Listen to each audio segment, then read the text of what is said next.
کہ تراویح اللہ کی رسول سے تراویح کی نماز ثابت ہے یا نہیں ہے، حضرت عمر فاروق رضی اللہ تعالیٰ عنہ کی دور سے مستقل جماعت سے شروع کیا یا نہیں۔ Thanks for watching. Don't forget to like, comment, share and subscribe to Maulana Habibullah Rouhani Official.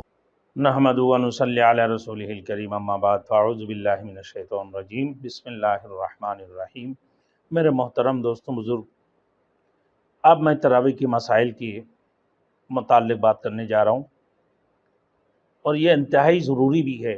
حضرت عمر رضی اللہ تعالیٰ عنہ کی طرف سے اس کی نسبت اس لیے کی جاتی ہے کہ انہوں نے لوگوں کو حضرت ابی ابن کعب رضی اللہ تعالیٰ عنہ کی امامت پر جمع فرمایا۔ عمر فاروق رضی اللہ تعالیٰ عنہ کی دور میں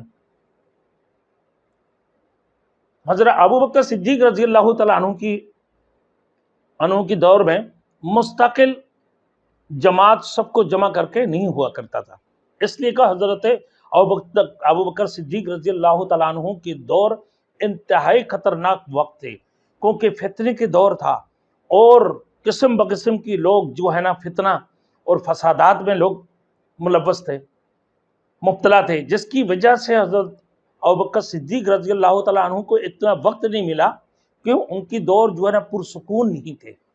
مسلمہ کذاب جیسے جو ہے اپنے آپ کو نبوت کی دعویٰ کرتے تھے، تو ان کی ساتھ میں جنگیں لڑی حضرت ابوبکر صدیق رضی اللہ تعالیٰ عنہ۔ عمر فاروق رضی اللہ تعالیٰ عنہ کی دور جو تھے پرسکون دور تھا، انتہائی خوشگوار دور تھے، اسی وجہ سے عمر فاروق رضی اللہ تعالیٰ عنہ نے نماز تراویح کے لیے حضرت ابی ابن کعب رضی اللہ تعالیٰ عنہ کی امامت پر سب کو جمع فرمایا اور ایک ساتھ جماعت عطا کی۔ اب آئیے تراویح کیا ہے؟